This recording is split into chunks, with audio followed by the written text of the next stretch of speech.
Alright mga kalapatids, mga katrops, abangan na naman sigurado bukas. Alam mo dahil nga po abangan na naman ng Warriors namin bukas. Dahil nga po kami ay nagsakay ngayon, i-release nga po yung mga ibon natin bukas dun po sa Calamba, Laguna. Kaya nga po tulungan niyo kami magabang ngayon, kasama po si Sir Likudan. Tara, let's go!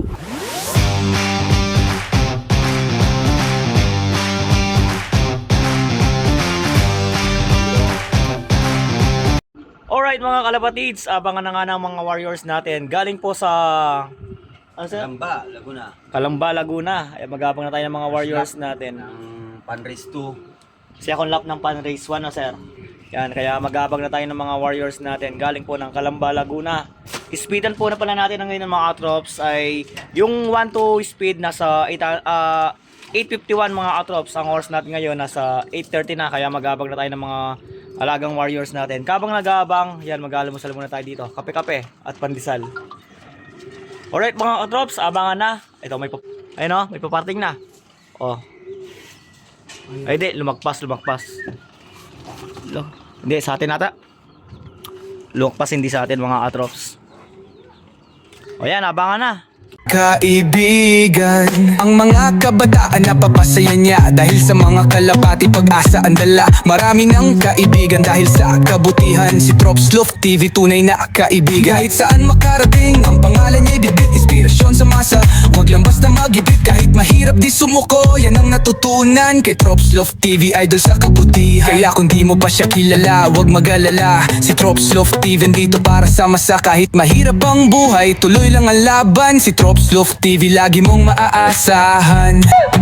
Trops Love TV, isang vlogger sa Pampanga. Laging nagpapaalala, wag kang susuko sa laban. Nandito lang siya para tumulong sa kapwa. Ang kanyang mga alaga, kalapati na kaibigan.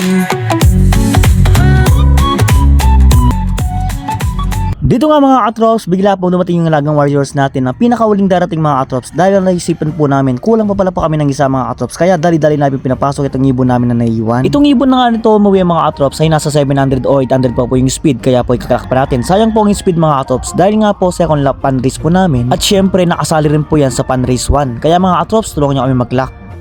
Ito nga mga katrops, dahil sa ginamit natin pa-clock yung natin, yung cellphone natin mga katrops, hindi natin na-videoan yung pag-uwi ng mga ibang ibon natin dito. Pero yung mga speed ng iba, nasa 1211 at meron lang isang nag-800 mga katrops. Ito, hindi pa tayo complete, kulang pa tayo ng isang ibon mga katrops. Kaya mag-aabang pa tayo.